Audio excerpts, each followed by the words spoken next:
saayintistii addunyaa kanaa nama ta'edha. Yeroo hundamboo yeroo hunda dhaqeen gaafadha. Barnootaan baay'ee cimaan turre waan jedhuun nagee. Pirezidaantii barattoota intarnaashinaaliin ta'e. Tololtummaa kanaan baay'ee leellifamta. Mooraa keessa gaafan deemu ijoolleen kilaasii hundumtuu narraa baqatu. Ati achitti deebi'uun kee. Gaafa seentu manni isaas girgiddaan isaas saayinaas abbofu. Gumrii dargaggummaa irratti yeroo daa'imni kun waa'ee jaalalaa. Balaan tokko na mudatee ture balaa xiyyaara. Chaayinaa gaafa deemtu. Guyyaa baradheen galgala mana sirreessaatti deebi'een baradhe.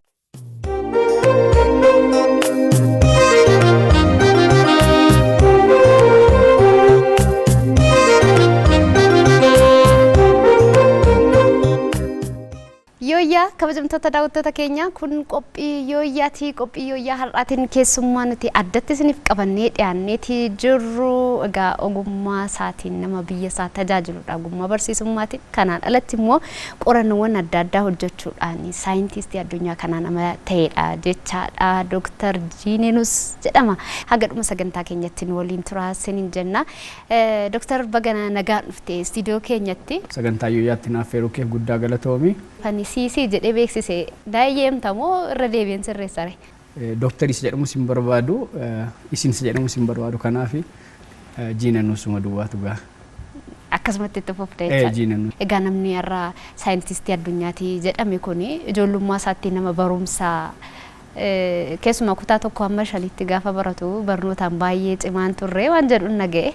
Tokko amma shanii duwwaatu hin taane amma elementariitti iyyuu barattoota warruma dadhabaa keessa kanaaf kutaa tokkotti dhuman bahe 41ffaan bahe namni naati booda jira natti hin fakkaatu. Ani amma dubbisi akka namni qo'atu iyyuu gaafa kutaa 6 galeen bare namni qo'atee qoramaa kanaaf kutaa 4 gaafa deemee akkumatti qorama isa kilaasitti dhaggeeffadhe malee galgala qo'achuusa jedhan dhageessin beeku namni qo'ata natti hin fakkaatu ture baadiyaa keessa waan ta'eef kurraaziidha assaayimentii makee yookiin hojii manii hojjettee magalta malee qo'atanii qoramuu waan akkasii jedhu hin beeku garuu wanti guddaan ani baradhu utoon tokko amma sadiitti ba'ee badhaasa argadhe natti tola ture abbaan koos kana barbaada ture. Ilmi eebelu badhaasa argateeraan ajandaa guddaadha mana keessanitti. Maatiin hin gammadama akka safara isaatti mucaan abalu tokko amma sadii ba'ennaan waan guddaadha garuu abbaan koo ijoollee ollaa ilaalee namni tokko amma sadii baatee gammada ture. Garuu milkoofneef ture amma elementarii jirutti kanaaf tokko amma sadii kan hin ba'u barbaadus immoo abbaa koo gammachiisuuf ture. Kanaaf otoo abbaan koo tokko amma sadii ba'ee barumsaa dhufee yeroon badhaasa fudhadhu arge gammadee natti tola ture garuu immoo hin taane ture. Maal ta'e? Jechuun tokko amma sadii hin baane kun elementariitti. Ergasii garuu itti gammadeera. Ergasii gaafa kutaa 9 galuu iddoo biraa ture akkuma kutaa 9 galeen kilaasii korraa tokkoffaa ba'ee ooliirra lammaffaa ba'e. Kanaaf mul'ata abbaa koo takkumaan gara isa gammachiisutti hin deebi'e. Kanaaf already hamman maastersii fixutti abbaa koo gammachiisuun baradhe. Abbaan koo kutaa 2 duwwaa baratee garuu yeroo hunda waan meeqaffaa baatee jedhee na gaafata waan ta'eef yoon 10 irraa 10 fidee abbaan koo irratti gammada. Yoon xinnoo fide garuu na reeba. Waan lamaaf inni tokko reebicha jalaa baqachuuf lammaffaa isa gammachiisuuf sababni isaa yoo isa gammachiise waan haalaata daftari iskiriptoo waan faasiliitii tokko naa guuta kanaaf waan lamaaf fedheen tokko reebicha jalaan baqadha kanaaf 41ffaa gaafan ba'ee abbaa kootiin 20ffaa ba'ee sobeeni gaafan 30ffaa immoo 15ffaan ba'e kanaaf abbaan koo hamma kutaa torba fixutti sadarkaa kun beeku ture dur kaardiin hin jiru ture kilaasii matti namatti himama kanaaf galeen abbaa kootiin wala cabseen itti ma walakkaasa garuu wanti sun immoo dhaqee gannaa dhufeenaaf sodaa sanaaf jecha otoon beekin dubbisu hojjechuu tan deebi'e kanaaf kutaa 9 gaafan goo tokkoffaa ba'e isaa booda garuu gargariin kunne. Hangafoonni kee obbolaawwan kee mana keessaa akkam turanii waa'ee maatii kee xiqqoo natti himi. Kan hin dhaladhe baadiyyaattidha. Ijoollee 8 taane ijoollee shamarraa nama 2 jiru. Hangafi koo nama tokkodha. Warri kaan quxisuu kooti. Obboleessi hangafa koo na gargaara ture. Fakkeenya naa taa'in hojjeta. Kanaaf obboleessi hangafa koo anaaf waan hunduma kooti. Wajjin chaalenjii hedduus argineerra. Kanaaf obboloonni koo hundi isaanii already barataniiru. Amma nama 2 yuunivarsiitii jira malee warri kaan already digirii maastersii waan akkasii qabu hundi isaanii warumti jechuun warumti quxisuu koo jechuudha nama 2 duwwaa yuunivarsiitii jira malee namni 8 keenya atileetii yuunivarsiitii irraa namni 6 fixeera namni 2 immoo yuunivarsiitii keessa jira. Ijoollummaa kee gaafa har'a teessee maaliin yaadatta waan hin irraanfatamne waan keessa darbite maal fa'aa qabdame? Ijoollummaa koo irraanfadhu akka naannoo keenyaatti nama yeroo hunda boo'u tureen. Sababi ani boo'uuf Boo'ichama? Maaliif? Inni guddaan horiin wanti maatii irraa hojjettu tokko qonna ijoollummaa kootiin jalqabe. Otoo hordaa danda'een qabatiin hordaa jala hulluuqee qotaan ture abbaa kootiin. Sababni isaa namni abbaa koo gargaaru waan hin jirreefi otuma hin gahin ani waggaa 4 booda qorsa jalqabeera. Lammaffaa immoo yeroo ijoollummaa koo horii waan hin eegu tureefi by default horiin wal qixxaatte dheeduu qabdi yookiin istireetii taate dheeduu qabdi.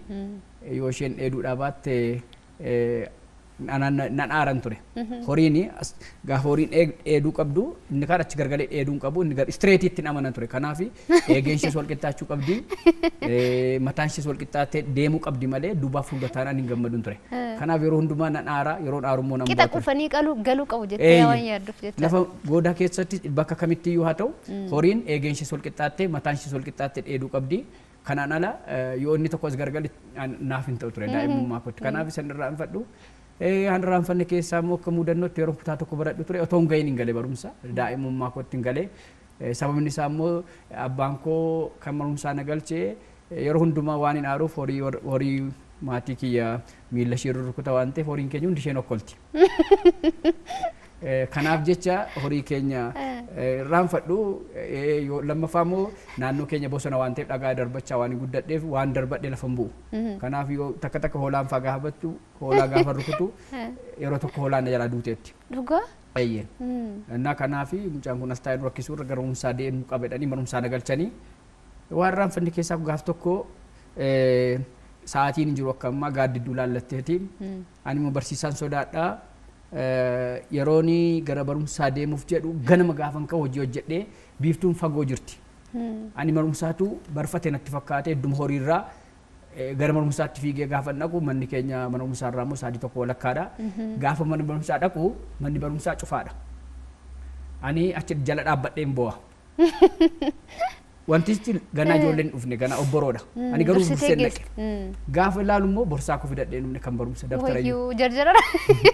Maaliif ani kan fiigee dhaqee reebicha jalaa baqachuu yoon barfadhina reebu waan jedhuuf sanaaf jecha gaafa naqoo immoo daftara koo fidadheen dhufne daftara koo irraanfadheen naqee garuu obboleessi koo booda daftara koo naaf fidee dhufe. Kanaaf jireenya baadiyyaa keessaa sitti tola isuma beekamaadha.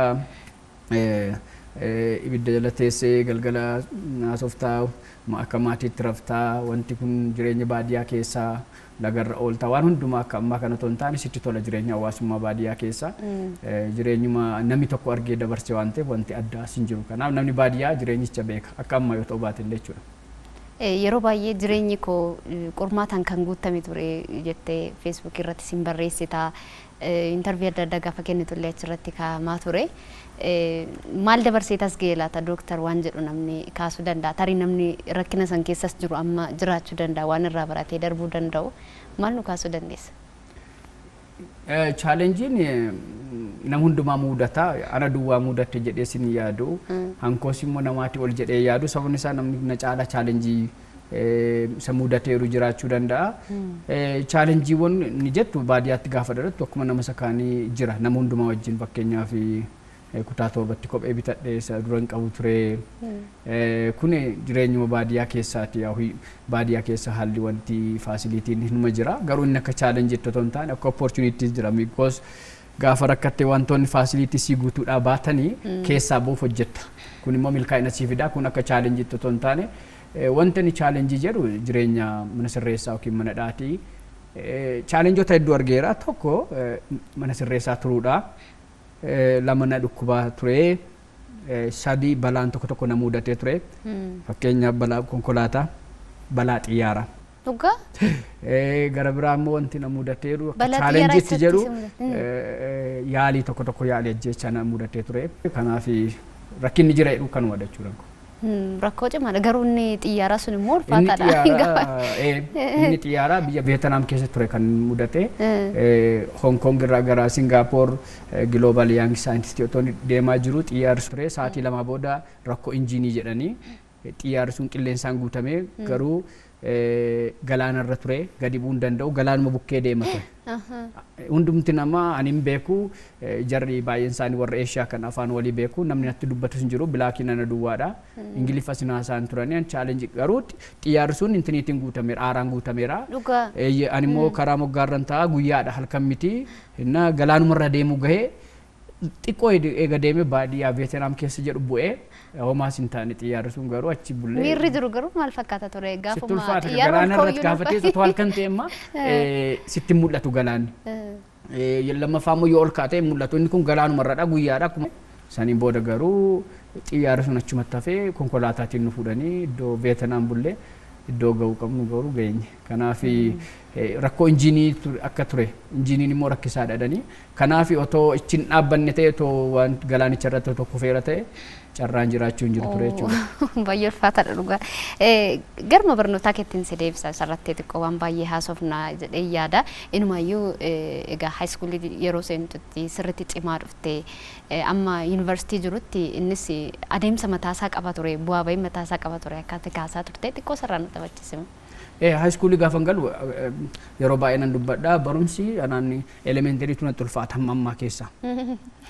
Kanaaf achi gaafa deemu naa salphachaa deemee natti hin ulfaanne. Kanaaf haayiskuulii irra elementarii natti ulfaata haayiskuulii irra immoo piriiparaatorii naa salphata digiriin immoo itti naa salphata maastarsiin itti naa salphata nama baradhe PhD waan beekaa dhufteef jecha. Eeyyoo asii achi gaafa deemu naa salphataa dhufe. Haayiskuulii gaafa galu akkuma jettee kutaa 10 gaafa fixu afurin fidee kutaa 12 11 12 piriiparaatorii gaafa galu kilaasii korraa tokkoffaa ba'ee oolirraa immoo tokkoffaa ba'ee kanaaf dhumarratti yuunivarsiitii qabxii qormaata meedisinii naga'u argadhee yeroo sana ture otoo yuunivarsiitiin galiin kan hin hidhame kanaaf iddoo nageessi hin beeku ture hidhamee waggaa 2 ture waggaa tokko guyyaa baradheen galgala mana sirreessaatti deebi'een baradhee kanaaf waggaa 2 booda garuu bilisa bahee barumsa kootti deebi'ee yuunivarsiitii Wallaggaattiin baradhee. An waan naa ajaa'ibee garuu dhiifama daansi kutee akkamitti mana sirreessaa turtee akkamitti gara barnootaatti siif eeyyamani barumsa sanayyuu akka barattuufi. In eeyyamamu wantichi karaa seeraas hin eeyyamamu because yakkadhaan natti murtaa'eera. Akka seera isaatti namni tokko mana barumsaa miti kan hin deemuu danda'u waan lama tokko poostaa yoo dhufe poostaa fudhata lammaffaa yoo qarshiin dhufe poolisiitiin deeggaramtee poolisii duukaa dhaqxee qarshii fudhachuu dandeessa. Kanaan ala namni itti murtaa'e mana sirreessaatiin ba'u ture. Yoo mana yaalaa deemirree akkasitti mana yaalaa deemis yeroo baay'ee garuu mana yaalaas achuma keessa waan jiruuf yoo keezii addaa ta'e duwwaa bakkeetti rifeerii barreessu malee hin deemamu garuu anaa waaqayyo na gargaaree yeroo hundan bo'aa ture. Kanaaf ji'a 4 3 yeroo hundan bo'aa yeroo hunda dhaqeen gaafadha.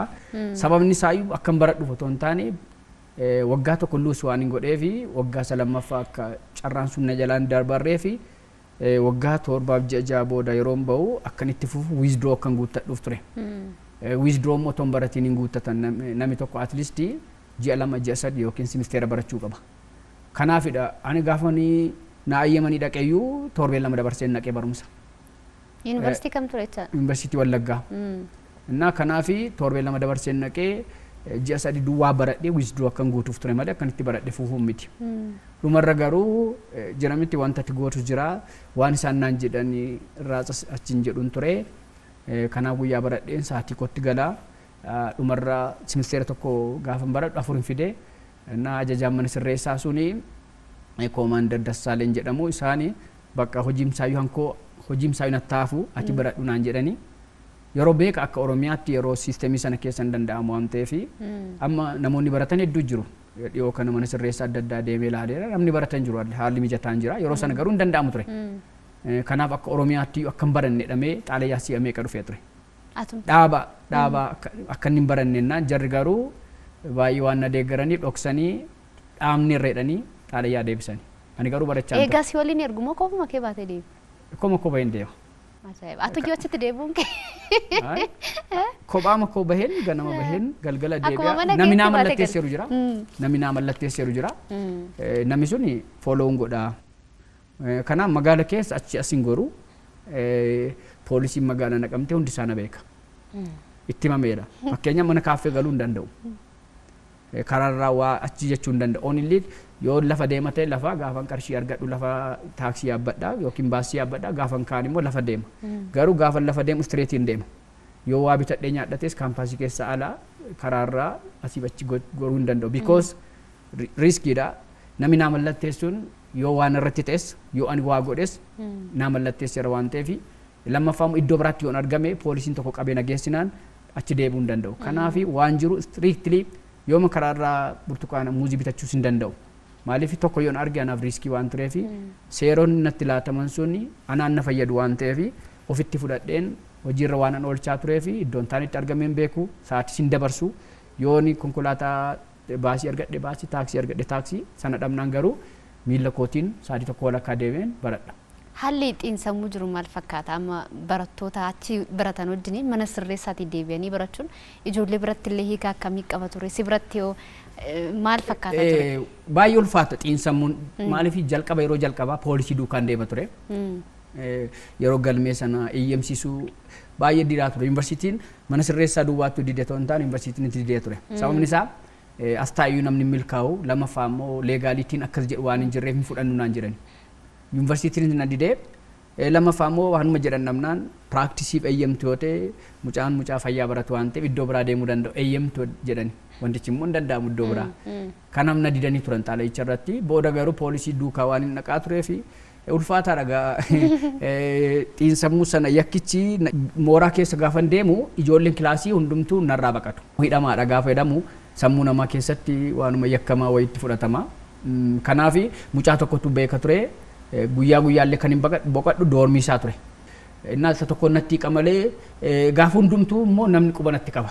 Gaarummaa otoo hin taane ilaalcha mucaa maleedhaa siin jedhu bakka takka isatti hin dubbatiin jedhu. Maayinaan inni achi jira akkoo ati wajjin gallaan achi haftaa inni bahaasiin naan jedhu. Innaa xiinsammuun kun baay'ee ulfaata. Namatti ulfaata gaafa namni quba sitti qabu namni si hubata inni kaan hin hubatu baay'ee ulfaata ture xiinsammuu ijoollee keessatti akka ammaa kana waa'een hidhaas badaa namni ofishaalii beeku hin jiru keejii isaa namni beeku hin jiru waan ta'eef hidhamaadha gaafa jedhan isatti dubbannaan ati achi galtaa inni deebi'ee dhufaa waliin jedhu kanaaf baay'ee ulfaata barataa gidduutti gaafa sana. Seenaan sun jijjiirameetu yuunivarsiitiidhuma sanatti immoo barsiisaa taatee yeroo xumurtu achumatti ramadamte immoo. Inni barumsa kiyya achumatti baradhee waggaa lama booda yuunivarsiitii seenee bilisa bahee jechuudha. Keezicharraa bilisa bahee doormii galee waggaa 5 baradhee waggaa 5 isaa 4 fidee isaa booda achumatti kan hin ramadame illee Black Lion yookiin Addis Ababa yuunivarsiitiitti na ramadanii turan garuu yuunivarsiitii Wallaggaa sitti baratte waan ta'eef asumatti hafeennaan. Oolmaan irraa qabda siin jaan. Isaanis oolmaan irraa qabu. Kanaaf achitti hafee achitti barsiisaan ture jechuudha. Gara qorannoo kanatti akkamitti dhufee dooktarri waan jedhu doonaa kaaste? Inni guddaan gara qorannoo sanatti kan inni seenu yaade yeroon maastarsii yuunivarsiitii Jimmaatti kan hin baradhee achirraa deebi'ee Itoophiyaa Faarmaasikaal Asooseeshinii kan jedhu jira. Warra faarmaasii tokkummaa kan biyya kanaa jira. Yeroo sana waggaan konfireensii jira. Konfireensii sanarratti namni tokkotu waggaa lamatti riisarchii 22 maxxansee jedhanii meedaaliyaa laatu. Tokko yaangii riisarcharii siinar riisarcharii jedhanii yaadu. Waggaa lamatti 22 waan maxxansee meedaaliyaa sana fudhateef ani immoo 22 ol maxxansee meedaaliyaa sana fudhachuun qaba. Wanta jedhutu gara qorannootti na gaggeesse. Dhuguma immoo bara 2017 hojjechuun jalqabee 18 hojjechuun jalqabee 2000 fi waggaa lamatti 2020tti fudhachuu kan yaadee ture. Yeroo waggaa lama ture ani 29 godheera.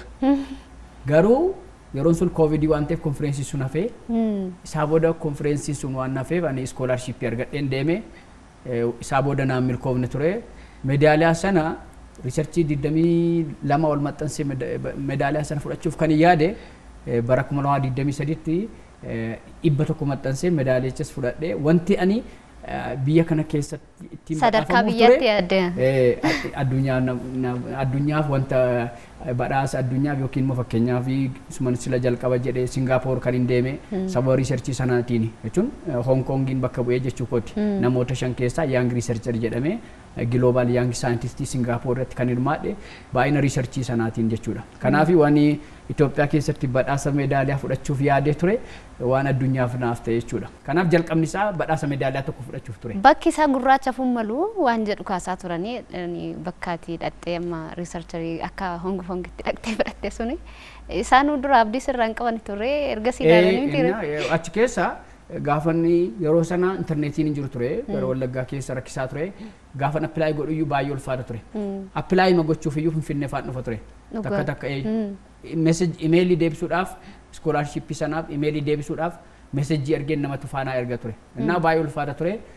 Interview na godhanii turanii gaafanii dhaquu Hong Kongi interview si goone turre garuu waan ati jette nageenye naan jedhani. Inni waan lamadha. Tokko interneetiin si ciccitaa ture. Lammaffaa immoo warri Eeshiyaa kun anseentii keenyas baay'ee hin dhaga'anii. Gaafan naqu maaliif jennaan akkuma yaaliif amma nama gurraacha Afrikaa keessaa nama jalqabaati. Iskuulii keenyatti jechuudha. Innaa akkuma dingataa si fudhanne yaalumaaf nama biraa fudhanne ilaalladhanii naan jette Profeesarri koo. Garuu wantichi anaaf gaarii ture yeroon sun yeroo Covid ture manuma taa'ee lammaffaas immoo waan hin beekne ture barumsa hin beekne eeriyaa hin beekne kan hojjetamoo galtannaan achitti rakkadha jedheen itti fufee wanti yeroo hundumaa aktiviitii hunda keessatti hirmaadhan ture. Dhumarra dhaqee garuu yeroo Covid sana namoota duukaa carraan kam dhufnaan ani appilaayin godhaa. Dhumarratti garuu pirezidaantii warra meedisiiniin ta'e. Meedisiiniin dipaartimentii 24 qabaa pirezidaantii barattoota intarnaashinaaliin ta'e. Sababni isaas immoo waa dhufnaan appilaayin godhaa akka ammaa walga'iin hin jiru onlaayinii madhaa pirezidaantii duukaa wal beekan ture. Innaa pirezidaantiin yoo intarnaashinaal stuudentii jedhan yoo miidiyaan Hong Kongis ta'e ka Chaayinaa dhufe anumaan na waamu. Anaan na beeku turanii. Dhumarratti garuu gaafa PhD koo fixu already PhD waggaa 3 ture waggaa 2tti PhD koo fixe. Kanaaf barattoota iskuulii faarmaasii sana yeroo sana baratan keessaa baay'ina yeroo turtii isaanii keessatti publicationii guddaa qabu anadha. Kanaaf isaaniyyuu akka yaadne miti akka nutti hin fakkaanne naan jedhan booda. Deebisaniitu ofii isaaniitti dhuga ba'ummaa bahan. Qorannoon dooktar maal irratti xiyyeeffata? Yeroo baay'ee dura garuu waan dhukkubootuma walii galaa ture yeroo maastersiis ta'ee amma PhD jalqabutti dhukkubootuma walii galaa irratti ture kan hin qoradhu garuu inni amma PhD booda qoradhu tuberculosis yookiin immoo TB jechuudha. Innis immoo akkamitti WHO yookiin immoo dhaabbanni fayyaa addunyaa TB bara 2035 itti balleessuu qabna kan jedhu irratti hojjeta. Anis sana wantoota input yookiin immoo galtee ta'an sana irratti hojjedha. Kunis immoo economic evaluation yookiin immoo fakkeenyaaf amma akkamitti TB balleessina keessumaa kan researchiin ko focus godhu Afrikaa fi Eeshiyaa irrattidha because biyyoota guddataa jiran kana keessatti TB'n guddaadha waan ta'eef kanaaf wanti ani godhu TB balleessuudhaaf fakkeenyaaf amma qorichi tokko jira taanaan yookiin waan ittiin adda baafnu diyaagnoosiin tokko jira taanaan kan Chaayinaatti fayyadamnu asiin hojjechuu dhiisuu danda'a. Fakkeenyaaf hawaasni achitti jiruuf hawaasni as jiru faasilitiin achi jiru faasilitiin as jiru adda addadha. Keessumaa amma dhukkuboonni TB yeroo baay'ee takka nama qabnaan tiriitimentiin isaanii dheeraadha. Fakkeenyaaf amma ji'a jahaatti hamma waggaa lamaattis fudhatu qoricha. Keessumaa waggaa lama fa'aa torbee lama yookiin immoo ji'a lama fa'aa namoonni kun kilinika dhaqanii ogeessa fuulduratti liqimsuu qabu. Fakkeenyaaf namni kun amma baadiyyaarraa dhufa taanaan ji'a lama guutuu deddeebi'uu dhiisuu danda'a. Tokko hojii isaa miidhuu danda'a. Lammaffaa immoo fakkeenyaaf namni kun amma balaan isa mudate yookiin immoo haa jennu bokkaan roobee dhufuu dhiisuu danda'a. Qorichi guyyaa lama gargar cinnaan immoo dhukkuba sana bal'isuu danda'a. Kanaaf haala kamiin fakkeenyaaf kan Chaayinaa otoo hin taane amma WHO yookiin immoo dhaabbanni fayyaa walumatti baasa malee kan biyya tokko miti. Kanaaf Itoophiyaafis akkamtu gaariidha. Fakkeenyaaf nama sana Chaayinaatti amma viidiyoodhaan yoo hojjennate namichi viidiyoodhaan akka liqimsu goona because interneetiin gahaan jira. Biyya kana keessatti immoo yookiin SMS ergina. Namichi moobaayiliin qaboote immoo namni safaraa biratti akka inni liqimsu. Irra deemanii. Fakkeenyaaf Finfinnee keessa namni dhaquu danda'a. Garuu baadiyyaa keessa dhaqee amma guyyaa guyyaadhaan ganama dhaqee galgala dhaqee hin danda'u. Kanaaf nama naannoo isaa nama waa barateeru fuuldura isaatti akka inni liqimsu gochuun hin danda'amu. Kanaaf tiriitimentiin laatamuu qabu waliigalatti otoo hin taane kontekstii biyya sanaa ta'uu qaba. Tokko qarshiin namichi argatu murteessaadha. Ikoonomiin biyya sanaa. Fakkeenyaaf takka takka qorichoonni gatii guddaa qaban jiru. Ameerikaan bituu dandeessi, Itoophiyaan bituu dhiisuu dandeessi. Kanaaf kan Itoophiyaa ta'ummoo kan nuti afford gochuu dandeenyu isa kamidha. Kanaafi tokko tiriitimentichi sakamtu gaariidha. Lammaffaa immoo ikoonomii keenya duukaa sakamtu gaariidha. Kanaafi TB akkamiin balleessina si jedhu irratti qorannoo wantichi WHO waan ta'eef galteessaa waan ta'eef hojjettii kamaadha. Chaayinaa gaafa deemtu namni waan yaadda'u keessaa waan nyaatu achi dhaqee waanuma bineensa nyaataa galuu itti fakkaata. Akkamitti dabarsite wantoota hin beekne? Ulfaata gaa nyaati Chaayinaa wal fakkaata waan ta'eef gaafa jalqabdu hagamu sayyummoo kwaaraantaanii yookiin immoo yeroo koovidii adda baatee siree keessa guyyaa 14 turte waan ta'eef nyaata si fidu yeroo sana akkuma nama soomuttan jiraadha jechuun danda'a. Baay'ee ulfaata nyaata si fidu foolii adda addaa qaba wantoonni isaan ulfaata. Still nyaata sanatti amma ammayyuu hin barre. Dhuguma dubbachuuf nyaata sanatti amma ammayyuu hin barre. Kanaaf yeroo baay'ee yoo hin barte ofii kee kuuggoota ofii kee qopheeffatta. Because resoursiin as jiru achi jira waan ta'eef wantichi rakkisu hin jiru ofii kee qopheeffatta malee wanti nuti nyaannu jira fakkeenyaaf kan westernii jira garuu irra caala kan isaan nyaatan ulfaata. Yaaddoo namaa sissi qaqqabeera jechaadha. Argeera garuu agartaa keessa oolta garuu yeroo namni nyaatu. Waan daganne jiru achi waan Chaayinaatti hin dagadhutti keessa akka muudannootti. Akka muudannootti waan inni irraanfanne keessa inni otoo PhD hin deemin dura bara 2000 fi yeroon digirii baradhu Chaayinaa deemeen ture yeroo sana obbo Mallas wajjin deemne muummicha ministeera. Gaaf tokko nyaata akka yeroo sana akka amma waan tokko qopheeffatta hoteela bulla waan ta'eef gaaf tokko kaaffee nu geessanii guyyaa lamadha tokko achitti wal argine innis keezii kanaaf deeme ispoonsera tokkoon deemne wal argine irra garuu wajjin suuraa faa kaane wajjin turreera. Gaaf tokko nyaatatu jira nyaati guute waan nyaadhu wallaalee naani foon sangaa affeelamaa isaa jira. Ani foon sangaa jedhee nyaadhe ammas isuma duwwaan beekaa irra deddeebi'ee nyaadha. Garuu booda foon sangaa akka taane nu badhe. Akka hin taane moo? Miti jedhan. Dhugaa? Wantichaaf dubbachuu dhiisu wayyaa. Kanaaf waan biraadhaadha. Nani garuu foon sangaa madhadheen irra deddeebi'ee isuma nyaadha garuu foon sangaa akka hin taane nu badhe. Gaaf tokko immoo mana tokko baay'ee gaafuma sanaadha hiriiranii nam keessummoota bakkee dhaabatan nama 30-40 ta'a. Kopheen isaanii yommuu kanaa dheerata ol kakkaanii dhaabatanii bakka iddoo mootonni galanidha. Innaa kaampaanii warra hawweetu nu geesse gaafa seennu adda gaa moototatu galannaan bakka fidanii bakka nu dhiyeessanii maayinnaan gaafa seentu manni isaas girgiddaan isaas saayinaan isaa bofuma. Dhugaa? Maayinnaan nyaati bofaa namoota gurguddoo nyaati wanti expensive jedhan keessumaa Chaayinaa yoo bofa saree wantoonni kuni nama qabutu nyaatan girgiddaan isaas bofa bakka fidanii nyaati isheen amma kana geessi. Akkamitti nyaatta garuu nyaanne wanti san argeera nyaati bofaa too expensive jedhanii yaadu keessumaa warri Chaayinaa keessa isan irraanfadhu gaafa saga bokon bulee ulfaata harri nyaata Chaayinaa kaalcherii keenya duukaan deemu kunis yaa'u isaan isa dhufan akkasuma jedhu waan ta'eef rakkisaadha. Mootummaa wajjiniin mootummaa biyya bulchuu wajjiniin achitti wal arguun akkam ture garuu? Ispoonsar hawwee kaampaaniitu nu geesse. Si beeku turan isa? Wal argine wajjin taasofneerra. Wantichi kan nuti deemne daawwannaaf ture dorgommiis qaba ture. Ijoollee 22 ture.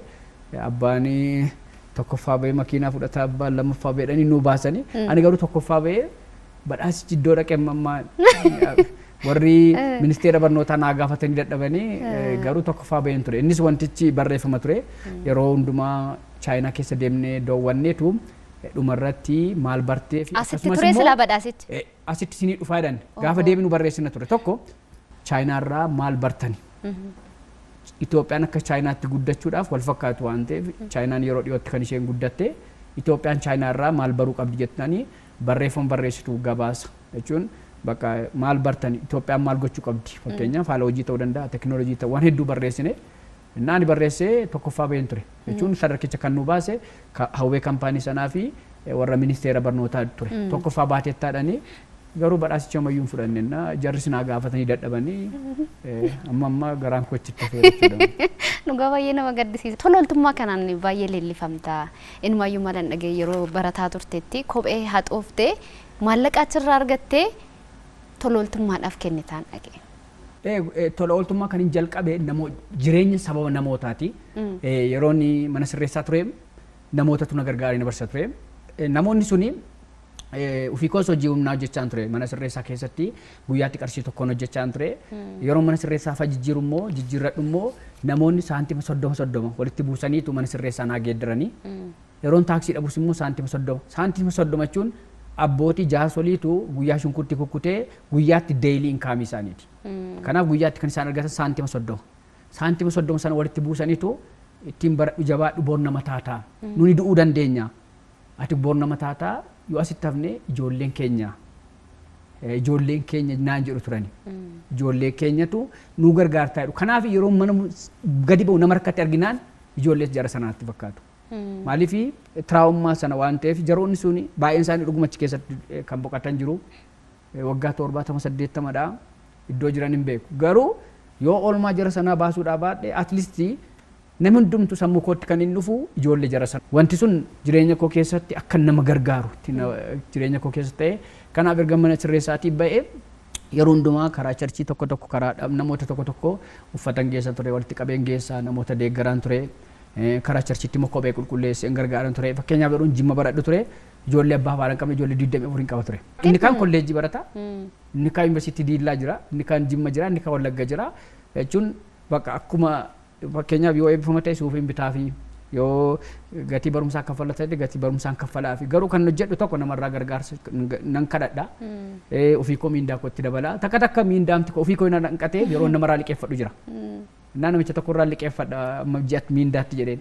Isaa booda garuu bara 2019 ture Charity Generation for Generation Charity jedhu hundeessee dhaabbata ofishaalii waajjira qaatiin approved ta'e argadhee hojjechaan ture waajjira qabna turre garuu erga biyyaatii ofii koo barumsaaf deemeeti haalli sun dhiyoo kanatti fufuu hin dandeenye sababni isaa namni as taa'ee maneej godhu jiraata. Yaa'u Charity jechuun immoo namni tola ooltummaadha malee waa itti argachuun miti namni hojii qaban ulfaata yoo abbaan isaa tokko mul'atichi isaa fi galuu qaba lammaffaa immoo fandii argachuu qaba akka amma dhaabbatichi itti fufee hin jiru garuu itti fufee jedheen yaada malee kanaafidha keeziin achirraa jalqabachuu kooti kanaaf kophee qulqulleessee ijoollee yuunivarsiitiis barsiisaan ture ittiin gammada kanaaf har'ayyuu namni rakkate hundumtu jaarsaa ta'u jaartisaa ta'u ijoollee jara sanaa natti fakkaatu. Seenaa jireenya kee keessatti daabboon tokko hin dagatamu jedhanii inumaayyuu aga ammaatti jira akkamitti baduu dide maaliin tursite waggaa 18 guutuu mana hidhaati kan jiru yeroos immoo maalii addeetu tursite laata daabboo sana waan jedhu tokko gabaabsitee naa kaaste. Daabboon sun akkuma jedhame waggaa 18dha yeroo baay'ee nan dubbadhaa nan barreessaa gaafa biyya adda addaa deemus daabboo koo fudheen deemaa dookimentii koon kaamalee daabbittii lafan kaa'u. Maal ta'e baduu daddee akkamitti baduu jechuudha. Daabbichi gaafa jalqabaa hin jabaata. No jalqaba isaa goggogaadha hin cabu gaafa jalqabaayyuu yeroo sana daabboon suni gaafa nyaattu iyyuu daabboon sun suutattee nyaata cirracha qaba. Naan jabaate yeroo sana iyyuu gaafa nyaachuu nuu laatan iyyuu otoo lafatti rukuttee hin cabu. Wanti sun har'as hin jijjiiramne saayinsaas hin jijjiiramne waggaa 18 fixeera akkuma itti jira kanaaf yeroo sana kan hin kaawwadhe inni guddaa ni guyyaa tokko namoota waan ta'eef tokko chaalenjii sana bor akka hin irraanfannee fi lammaffaa immoo ittiin bor dhugaa baa gaarummaan chaalenjii dabarsisuun dhalootaaf ta'uu danda'a. Anaafis immoo iddoon ka'ee na beeksisa yookiin immoo waa fakkeenya ta'a jedheen kaawwadhe wanti sun naa milkaa'eera. Sababni isaa yeroo sanayyuu mana dhaarraa bahee jijjiirama fidi nama tokko ta'uun qaba. Erga hidhamee anaafi because yeroo sanayyuu wanta tokko nan beeka namoonni chaalenjii keessa turanii akka milkaan anis akka namoota kana waa milkaa yoon fudhadhee bahee daabboon kun like akka stepping stone yookiin immoo ka'umsa koonaa taati jedheen kaawwadhe kanaaf daabboon sun inuma jiraata kanaaf waggaa 18 fixeeraa namni qorachuu barbaadu keemistirii konteenti isaa qorachuu danda'a garuu daabbichi hin jijjiiramne hin cabnes yooma hin taane akkuma jirutti jira jechuudha. Yeroo baay'ee barnoota irratti qorannoo irratti dabarsita jireenya dhuunfaa kee maal fakkaata odoo si gaafadhee yaadaa ture jechuun umurii dargaggummaa irratti yeroo daa'imni kun waa'ee jaalalaa dabarsu waa'ee maalii dabarsu ati rakkina keessa dabarsaa turte. Ani wantoota akkasii yeroo mana chaalenjii ture erganii mana dhaarraa baheessaa booda ergasii hidhameera erga maaltirsii fixee hidhameera chaalenjii ture kanaaf hammani gaa'ila godhadhutti gara jireenya kaanitti seenee hin beeku kanaaf yeroo jaalalaa hin qabu ture kanaaf yeroo hojii keessaa boofu waan hin deema ture kanaaf booda erga PhD kiyya fixeeti kan hin gaa'ila godhadhe kanaaf gaa'ila qabaa isaa booda dura garuu waa'ee hariiroo jaalalaa duukaa yeroo qabuun tures godhadhees hin beeku godhachuus hin barbaadu ture yeroo sanatti. Erga PhD fixee ammas gara maalirra jira? PhD 2023 fixee achi post dookii hojjedhee isa fixeera. Amma yeroo ammaa immoo visiting fellow kan jedhamtu hojjechaa jira yuunivarsiitii biraarraa jechuudha. Kanaaf isa immoo yeroo dhiyootti ji'oota muraasa gidduutti hin fixa. Yuunivarsiitii Wallaggaas barsiisaa akka jirtu. Yuunivarsiitii Wallaggaatti immoo gargaara piroofeesaraa ta'een hojjedha. Kanaaf yuunivarsiitii koo gadhiisuun barbaadu yoomiyyuu isaantu na barsiise waan ta'eef yuunivarsiitii Wallaggaa naaf oolmaa guddaa qabu.